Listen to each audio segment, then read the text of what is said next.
저는 개인적으로 아테나를 정말 좋아했거든요. 저는 아프로디테를 좋아했어요. 네. 아프로디테. 진심으로 하는 얘기가 있는데 저는 이 세상에서 제 아내가 가장 아름답다라고 얘기를 해요. 왜냐하면 게리뷰티 턱플러스.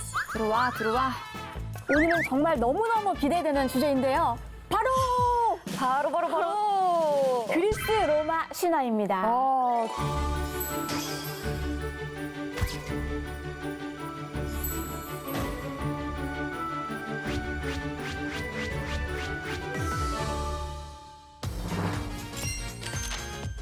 김헌 교수님을 모셨습니다. 어서 오세요. 반갑습니다. 그리스 로마 고전을 연구하고 가르치는 김헌입니다. 만나서 반갑습니다. 네, 너무 반갑습니다. 오늘 어떤 이야기를 들려주실 건가요? 혹시 여러분들은 그 미의 여신이라고 들어봤나요? 그럼요. 누군지 예. 아시나요? 미의 여신은 아무래도 우리 달언니. 감사합니다. 최고의 동생입니다. 근데 제일 미의 여신은 아프로디테. 쭈. 아이고, 너희끼리. 아이고. 그리스 로마 신화에서는 아름다운 여신 세 명을 특별히 꼽습니다. 먼저 그 부부의 세계라는 드라마 아시죠? 알죠, 알죠. 그 속에 지선우라는 인물하고 상당히 유사한 헤라 여신이 하나 있고요. 이 세상 아름다움 그리고 지혜의 근본은 나다. 아프로디테가 있고요. 그리고 태생부터 걸크러시 듬뿍듬뿍 품기는 아테나 여신이 있습니다. 아하.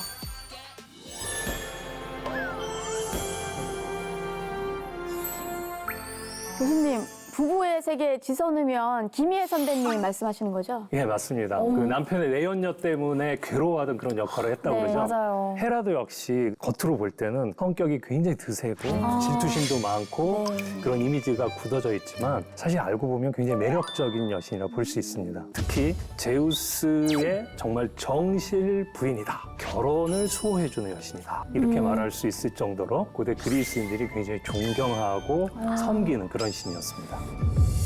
아시다시피 그리스 로마 신화 그러면 제우스를 꼽는데 제우스 하면 바람기가 그냥 너무 넘쳐난다. 이것도 유명하죠. 네. 그러니까 이 제우스 때문에 이 헤라가 얼마나 마음이 고생이 심했겠습니까? 네. 아이고. 아니 근데 교수님, 제우스가 다른 여성들에게 눈을 돌릴 정도면 미의 여신까지는 아니지 않았을까라는 생각도 들거든요. 제우스가 워낙에 이제 여러 여신들에게 마음을 두고 있었기 때문에 그런 건지 헤라가 아름답지 않아서 그런 건 아니었습니다. 헤시오도스의 신통기라는 작품에 보면은 헤라가 제우스의 7번째 아내였습니다. 진짜요? 헤라가 마음에 들었겠습니까? 제우스 난 싫어. 그러면서 거부를 했어요. 근데 제우스가 그것 때문에 더 몸이 달아가지고 드라마랑 똑같네. 헤라에게 계속 대시를 한 거예요. 네네. 어떻게 하면 헤라의 마음을 살까? 어느 비가 막 쏟아지는 날 뻐꾸기로 변신해가지고 아들아들 떨면서 헤라 곁에 간 거예요. 그러니까 헤라가 불쌍하다 그러면서 뻐꾸기를 안아가지고 품에 안는 순간 뻐꾸기가 제우스로 변신하면서 거기서 사랑을 나눴다는 거죠. 예. 허사시 같은 데서 보면은 헤라의 아름다움을 어떻게 표현하냐면 아주 독특한 수식어가 붙는데 바로 황소눈을 가진 헤라. 소의 눈이요? 황소눈을 가졌다는 거는 그리스 사람들에게는 맑고 순수함, 깨끗함. 또 하나의 표현이 있는데 하얀 팔을 가진 헤라. 근데 그 하얗다는 말이 그리스 말에서는 거의 우유빛. 그러니까 하얗고 우유 같은 빛을 내는 헤라였다. 이런 표현을 쓰는 거 보면 헤라가 굉장히 아름다웠다는 걸 볼 수가 있죠. 네. 그래도 미의 여신 중 한 명이니까 뷰티 비결이 있지 않았을까요? 예, 있습니다. 꾸미기 위해서 네. 했던 여러 가지 표현들이 있는데 그녀는 신들의 향유인 암브로시아로 자신의 몸을 말끔히 씻고 부드럽고 향기 그윽한 올리브 기름을 몸에 듬뿍 발랐다. 우와. 그런데 이 기름은 조금만 흔들려도 그 향기가 대지와 하늘까지 퍼져나갔다. 이런 표현입니다. 올리브 기름으로 보습도 챙기고 향기도 챙겼나 봐요. 아니 뷰티의 마무리는 역시 향기죠. 저도 또 최근에 누가 밥 먹는데 혹시 향수 뭐 쓰세요? 이래가지고 로션이에요. 이렇게 얘기했어요. 아 그렇구나. 특히 아프로디테는 아름다움으로 모든 남성을 사로잡는 여신이잖아요. 그렇죠. 아프로디테는 그리스 신화에서 쓰는 이름이고 로마 신화에서는 베누스라고 그러거든요. 영어식으로 읽으면 비너스. 그 자체가 그냥 매력이란 뜻이에요. 사실 아름다움이 빛을 발하려면 매력이 있어야 돼요. 사람을 끌어들이는 아름다움의 여신이면서 동시에 매력의 여신이다. 일단 눈썹이 지금 두 분처럼 위로 싹 우아하게 이렇게 말려 올랐다. 목선이 굉장히 부드러웠다. 이런 표현이 있는데 아까 그 헤라가 치장했던 장면이 있잖아요. 네. 그때 헤라가 바로 아프로디테의 도움을 빌어요. 내가 제우스를 유혹해야 되니까 나 좀 도와줘. 그러니까 아프로디테가 알았어요. 그러면서 도와주는 장면이 있는데 아프로디테는 가슴에서 수놓은 띠를 풀었다. 띠 안에는 그녀의 모든 매력이 들어있었으니 이 띠, 이걸 이제 아프로디테, 비너스가 가지고 있는 매력의 원천이라고 볼 수 있습니다. 네. 그렇다면 혹시 아프로디테의 뷰티 비결은 뭔가요? 그 아프로디테 전용 분장실이 있어요. 그게 바로 지중해 동쪽 끝에 있는 키프로스 성입니다. 그러니까 아프로디테가 키프로스로 가는 장면에서 이런 내용이 나옵니다. 그곳에서 카리스 여인이 그녀를 씻어주고 암브로시아 기름을 발라주었으니 아름다운 옷을 입고 금으로 자신을 치장했다. 이렇게 나옵니다. 암브로시아 향을 한번 맡아보고 싶어요. 네. 근데 아프로디테가 아름다운 만큼 남자들과의 에피소드도 많지 않았을까요? 예, 맞습니다. 아주 역설적으로 가장 아름다운 매력의 여신인 아프로디테의 남편은 모든 남신들 중에 가장 못생긴, 그리고 게다가 몸에 좀 불편함이 있었어요. 다리를 절고 다녔거든요. 헤파이스토스. 가장 못생겼다. 예. 어떤 매력이 있었을까요? 매력 때문에 결혼한 건 아니고요. 억지 결혼이었습니다. 이 제우스가 헤파이스토스가 탁 태어나니까 다리를 절고 있는 거예요. 그러니까 이런 자식은 내 자식으로 인정할 수 없어. 그래서 올림포스 산에서 던져버렸대요. 그리고 나중에 이제 죽지 않고 기술자의 신, 대장장의 신이 돼서 다시 올림포스 산으로 올라왔거든요. 그러니까 이제 제우스가 미안한 거예요. 대신 이 여신과 결혼을 해라. 그러면서 아프로디테를 아내로 준 거예요. 두 분이라면 마음에 들었을까요? 아, 뭐 직접 만나봐야 알겠지만. 네, 얘기를 해봐야 알 것 같아요. 근데 아프로디테 얘기도 하기 전에 난 저 여자는 싫다. 그래서 접근도 안 했다고 합니다. 아이고. 이런저런 멋진 남신들을 찾아다녔어요. 그중에 가장 유명한 신이 전쟁의 신 아레스였습니다. 아레스는 그야말로 몸짱 얼짱이었어요. 게다가 헤파이스토스의 형제였어요. 친형제. 아이, 막장. 머리가 아프네요. 둘 사이에서는 여러분들이 잘 아는 에로스, 화살을 쏜 에로스 신도 태어나고 조화라는 뜻의 하르모니아 여신도 태어나고 뭐 10명이 넘는 자식들이 태어났다고 합니다. 아프로디테는 너무 아시네요. 그 아테나 여신은 제우스의 몸에서 태어난 아주 특별한 신입니다. 그 아까 제우스가 헤라와 결혼할 때 7번째 아내라고 그랬잖아요. 네. 그 첫 번째 아내가 누구였냐면 메티스라는 여신이었어요. 이 메티스 여신에게는 특별한 신탁이 내려진 거예요. 메티스와 제우스가 결혼하면 첫 번째는 딸이 나오겠지만 두 번째 아들이 나올 텐데 제우스를 밀어내고 권력을 차지할 것이다. 이런 말을 한 거야. 자식이 태어나면 안 되겠다라고 생각을 해서 메티스 여신을 잡아다가 자기가 삼켰어요. 그래가지고 메티스 여신은 제우스의 머리에 자리를 잡은 거예요. 제우스가 머리가 너무 아픈 거예요. 어느 날부터. 와, 머리가 깨질 것 같다. 그러니까 옆에 있던 프로메테우스, 머리가 깨질 것 같습니까? 그럼 제가 깨드리겠습니다. 그리고 도끼로 머리를 깨버렸습니다. 그랬더니 거기 머리가 잘라지면서 거기서 아테나 여신이 태어났다는 거예요. 와. 근데 태어날 때 모습이 어땠냐면 완전 무장. 투고와 모든 갑옷을 입고 방패와 창을 들고 태어났다는 거예요. 정말 특이한 탄생 신화네요. 로마 신화에서는 이제 미네르바라고 그러는데 사실 지혜의 여신으로 알고 있잖아요. 네. 근데 사실 이 지혜가 전쟁에서 승리를 거두는 전략을 짜는 지혜였어요. 그래서 전쟁의 신이기도 해요. 아까 전쟁의 신이 아레스라고 있었다고 했잖아요. 맞아요. 이 트로이 전쟁에서 인간들이 싸우는데 신들이 막 개입한 거예요. 그때 아테나 여신과 아레스가 한판 붙었어요. 누가 이겼을까요? 아테나. 찍은 거죠. 아니요. 근데 이거 뭔가 어디선가 들었던 것 같아요. 같아요? 아테나가 더 세다. 네, 맞아요.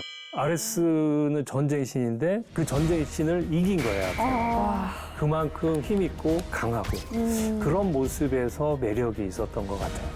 와우.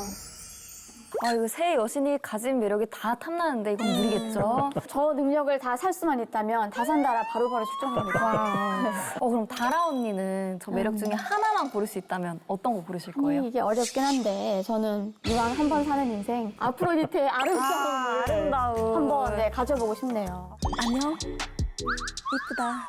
네, 어허. 우리 주 동생은? 저는 아무래도 아테나의 지혜예요. 어릴 때 아테나 얘기를 듣고 이 언니처럼 꼭 돼야겠다라는 생각을 했던 기억이 있거든요. 교수님은 어떤 매력을 고르실 건가요? 저도 민주 씨랑 똑같은데 고결한 모습, 자부심 강한 이런 모습들이 아테나를 굉장히 매력적으로 생각합니다. 매력 있죠. 근데 이렇게 아테나, 헤라, 아프로디테 중에 하나를 고르라고 이렇게 말씀하시니까 네. 내가 파리스가 된 것 같다 이런 생각이 좀 들었어요. 파리스요? 예, 파리스 누군지 아신가요? 아니, 모르는 사람이에요. 두 분처럼 누구의 매력이 더 아름다운가 이런 고민에 빠졌던 사람이 바로 파리스였고 이 파리스는 트로이의 왕자였습니다.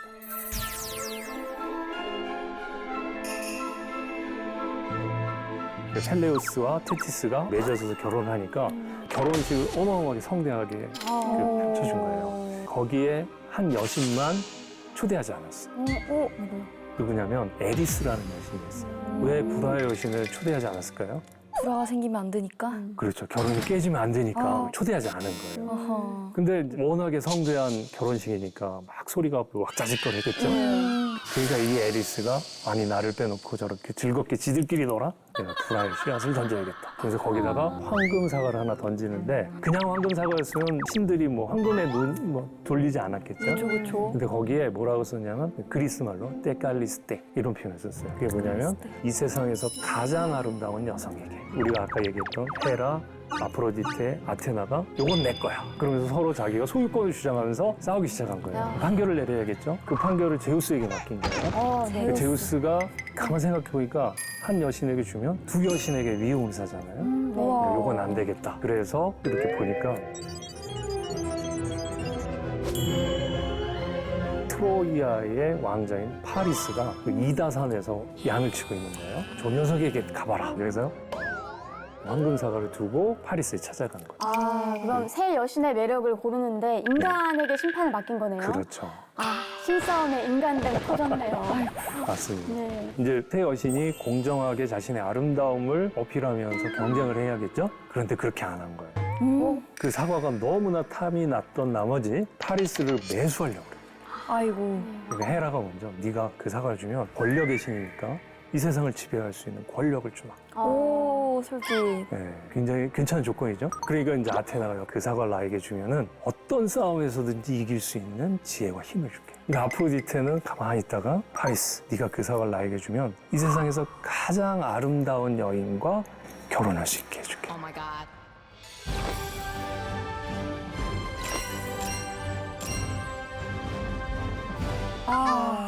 여러분은 어떤 선택을 하시겠어요? 이거 저라면 뛰어난 지혜를 얻어서 최고의 권력과 여인을 다 차지했을 것 같습니다. 어떤 싸움에서든지 이기니까. 네. 그런데 결과적으로 황금 사과를 파리스는 아프로디테한테 줍니다. 왜 아름다운 여인을 택했을까? 이게 이제 굉장히 수수께끼해요, 학자들마다. 어떤 분은 이러는 거예요. 아무리 돈과 권력, 힘이 있어도 사랑은 그렇게 차지하는 게 아니다. 또 다른 해석은 그 당시에 트로이아가 굉장히 강력한 나라였거든요. 왕자니까 자기는. 이미 권력은 충분하다. 그리고 자기네 군대 가지고 어떤 싸움이라도 이길 수 있다. 그러니까 거기에는 자신감이 있었던 거예요. 세상에서 가장 아름다운 여인은 내 마음대로 할 수 없으니 이게 좋겠다. 그래서 선택했다는 것도 있고요. 또 하나 이제 논리적인 게 있어요. 파리스가 곰곰이 생각한 거예요. 그러니까 신들이 자기가 가지고 있는 모든 것들을 내놓으면서 차지하려고 하는 게 아름다움이라면 이 신들조차도 가장 가치 있게 보는 게 아름다움이구나. 그렇다면 아프로디테가 제시한 게 가장 그게 부합하는 거예요. 그러니까 그걸 선택한 것이다. 이런 해석도 있습니다. 일리가 있네요. 그렇다면 아프로디테는 어떤 미인을 파리스에게 줬을까요? 그 당시에 가장 아름다운 여인이 누구였냐면 헬레네였습니다. 아프로디테는 파리스와 헬렌을 연결시켜주면 되는 거죠. 네. 그런데 속사정이 그렇게 간단치는 않았어요. 왜요? 뭐죠? 왜냐하면 헬레네가 남편이 있었던 거예요. 자꾸 남편이 있는 사람을 준 거예요? 이거 왜 자꾸 험한 말 참게 되네요, 오늘. 이거 보통이 아닌데. 사실 파리스도 총각이 아니었어요. 아프로디테가 선물로 주겠다고 약속을 했으니까 아프로디테의 아들이 에로스거든요. 에로스가 화살을 쏴서 헬레네는 사랑에 빠지게 되고 가게 된 거죠. 그리고 둘을 연결시켜주면 제일 화가 날 사람이 누구겠어요? 그 남편. 헬렌의 남편이죠. 남편. 헬레네 남편이 가만히 있을 리 없겠죠? 네. 근데 헬레네 남편이 누구였냐면 스파르타의 왕이었어요. 그 강력한 스파르타의 왕이니 이것 때문에 트로이아 전쟁이 발발했다라고 되어 있습니다. 와, 이 이야기가 영화로도 유명한 그 네. 트로이 전쟁으로 이어진 거죠. 그렇죠. 영화 보셨나요? 네, 빵 오라버니가 주인공으로 출연하신 그 영화잖아요. 빵 오라. 네. 근데 그 전쟁이 쉽게 끝나지 않고 10년 동안이나 이어졌다 그럽니다. 헬레네가 도대체 얼마나 미인이었길래 전쟁까지 일어난 걸까요? 일리아스에는 그런 구절이 딱 나오는데 이 전쟁을 10년 동안 했으니까 트로이아 사람들이 굉장히 불만이 많았겠죠. 저 왕자 녀석이 왕비를 납치해오는 바람에 이렇게 전쟁을 하는 우리가 10년 동안 고생을 하는구나. 그런데 저쪽에서 헬레네가 딱 나타나고 그러니까 이 욕하고 막 불만을 터뜨리던 사람들이 야 저렇게 아름다운 여인이라면 우리가 10년 동안 전쟁을 되겠다. 이렇게 말을 했다는 거예요. 납득해버린 거구나. 네. 와. 이거 얼마나 아름다운지 그 한마디에 다 녹아버린 거예요. 와, 이렇게 위험한 전쟁까지 일으키다니 아름다움이 꼭 좋은 것만은 아니네요. 역시 그리스 로마 신화는 헤어나올 수 없는 이야기인 것 같아요. 벌써 마무리할 시간이라고 하네요. 아쉽네요. 자, 그럼 마지막 질문을 드릴게요. 예. 서양 고전학자가 생각하는 진정한 뷰티란 뭐라고 생각하시는지. 아름답다는 말을 그리스 말로는 이제 칼로스라고 얘기하거든요. 외모가 아름다울 때도 쓰지만 다양한 형태에도 붙입니다. 훌륭한 사람을 말할 때도 칼로스, 카가토스라는 표현을 써요. 소크라테스라는 철학자도 칼로스라는 표현을 단순히 외모에만 쓰지 않고 인간의 내면 그리고 행동의 어떤 품격 이런 것들에 쓰면서 칼로스라는 개념은 훨씬 넓혀야 된다. 이렇게 얘기를 했던 거죠. 그리스 고전을 공부하는 저에게서 아름다움이란 외형적인 것을 포함해서 자신만의 매력을 발산할 수 있는 다양한 요소들을 포함하는 것이다. 이렇게 말씀드릴 수 있을 것 같아요. 게리뷰티 톱 플러스 구독, 좋아요 알림 설정. 많은 댓글 부탁드려요.